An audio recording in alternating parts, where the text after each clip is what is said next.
주님 평화. 네, 보시다시피 너무 춥죠 오늘. 진짜 연세 있는 분들께서는 정말 밖에 나가실 때 단단히 차려입고 나가시기 바랍니다. 멋내지 마시고요. 예, 특히나 요즘 기관지로 오는 감기가 많으니까요. 꼭 조심하시기 바랍니다. 찬바람 들지 않도록. 저도 귀마개까지 했어요. 네, 오늘 스테파노 축일입니다. 예수님 성탄 다음날 가장 먼저 예수님을 그리스도로 증명하며 목숨을 내놓은 순교 성인을 기리는 날이죠. 최초의 순교자와 성경 시대의 마지막 증거자였던 요한을 아주 26, 27 사이좋게 배치시켜놨어요.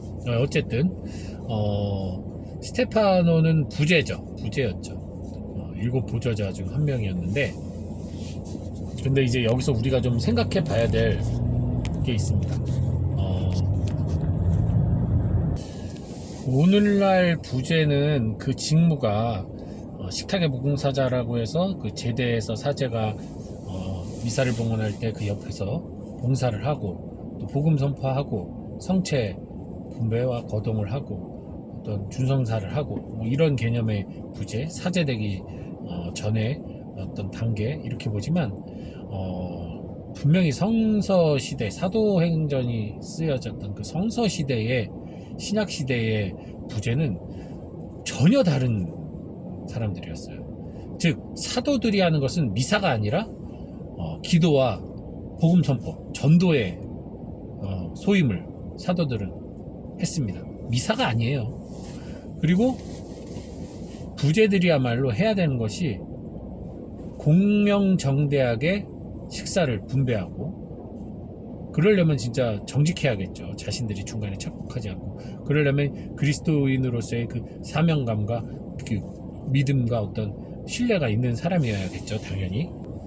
말 그대로 사도들이 밖에 나가서 바깥일에 충실하게 종사하도록 이들은 그 공동체 내부를 지키고 보호하고 단속하고 또 공명정대하게 다스리는 그러한 봉사직을 맡은 거예요.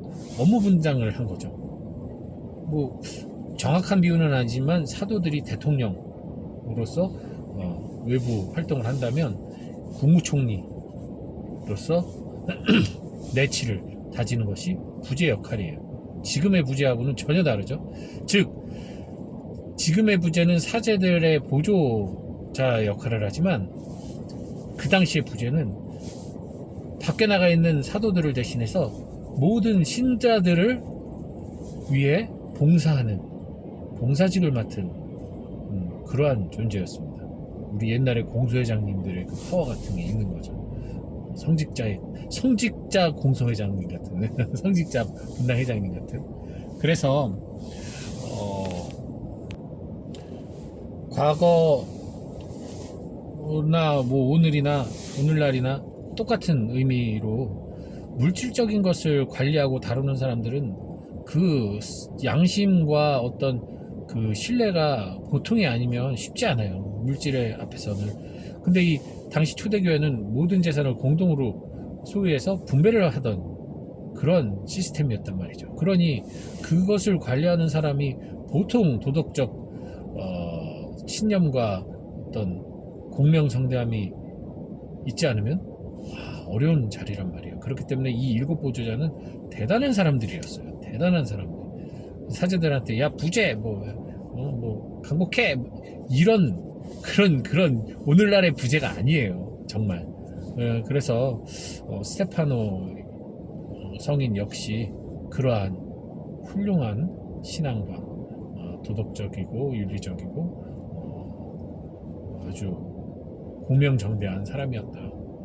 그리고 그러한 고지식함, 정말 돈의 정확한 그런 개념을 갖고 있는 거잖아요. 물질적인 거에도. 그런 형평성을 갖고 있는 고지식함이 그로 하여금 기꺼운 마음으로 순교할 수 있는 힘을 준 거죠. 사실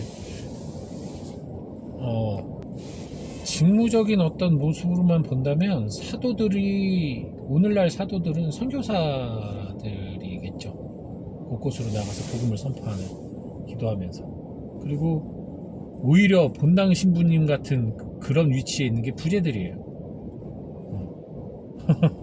그러니까 뭔가 지금은 약간 이 제도교회가 되면서 다시 규정이 정해지다 보니까 이렇게 된 거지만, 어쨌든 이 성 스테파노 순교자 축일을 맞이해서 사실 순교라는 게 상상만 해도 대단한 거 아닙니까? 오히려 이 마음에 로맨틱하고 따뜻하고 부드럽고 한 사람들이 오히려 순교하는 건 더 쉽지 않아요. 마음이 부드러운 사람들은 신앙도 부드럽다 보니까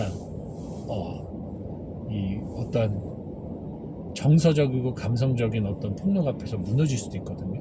나약해서 의존하고 의지하는 그런 마음 때문에. 즉 신앙 생활에는 감정이 되게 중요해요. 정서가 중요해요. 따뜻함, 선함, 아름다움, 거룩함. 어떤 신앙 생활을 하려면 그러한 어떤 정서적인 기능들이 이렇게 발휘가 돼서 주님을 더 사랑할 수 있는 마음이 생기는 거잖아요.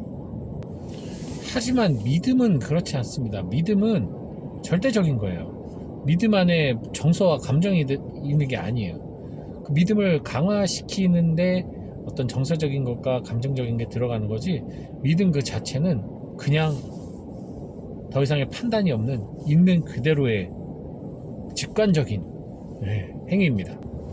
그런 면에서 봤을 때 스테파노 성인은 그 모습을 정말 아름답게 보여준 성인이 아닌가 싶어요. 그의 믿음의 고백은 다분히 주님을 향한 사랑에서 나오는 이야기죠. 논쟁했습니다. 그래서 사람들과 논쟁을 하고 그 다음에 예수 그리스도를, 하느님 옆에 계신 예수 그리스도를 바라보잖아요. 환시에 휩싸여서 그러한 그의 환호와 환희가 그의 믿음을 드러냈죠. 드러내는 어떤 표징으로 나왔죠. 그렇지만 그가 그로 인해서 돌을 맞는 그 모습은 아름다운 모습은 아니에요. 그죠? 만약에 그 아름다운 것이라면, 귀향이면은 돌을 맞아도 우아하게 맞거나 아니면 그 죽음을 당하더라도 좀 아름답게 죽거나 그러고 싶겠죠. 좀 귀양 죽는 거 주님을 위해서 멋있게 죽고 싶겠죠. 하지만 스테파노는 사실 성서 말씀을 우리가 그냥 미화해서 바라봐서 그렇지, 무자비한 돌팔매에 맞아서 돌에 맞아 돌아가신 거예요. 무자비한 돌팔매. 네. 그 폭력 앞에서 정서 감정은 없어요. 오직 하느님을 향한 굳은 믿음만으로 버틴 거예요. 네.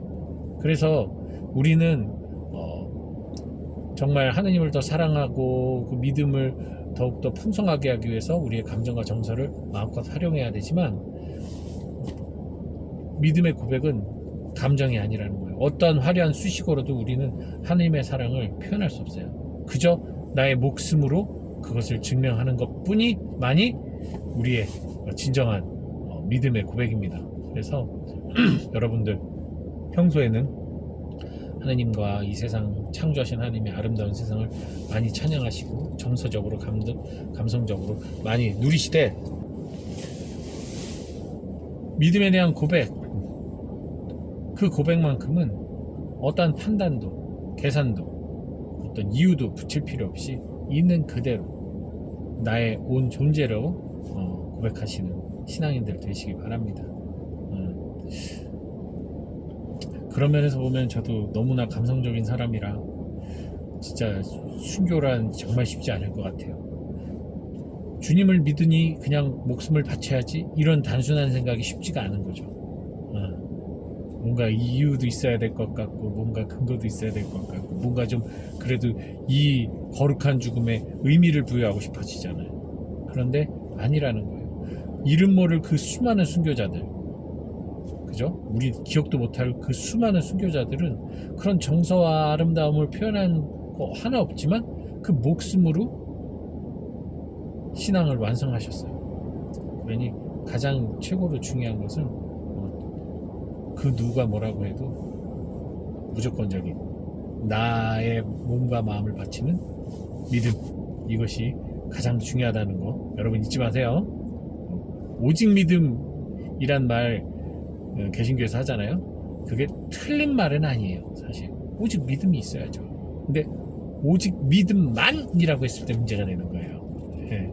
그 믿음을 풍성하게 해주고 그 믿음이 드러나는 것이 바로 우리의 감성과 정서거든요. 하나님이 우리를 사랑하세요. 근데 그 사랑이 드러나는 것은 하나님의 구체적인 우리를 향한 어떤 하나님의 행위잖아요. 마찬가지예요.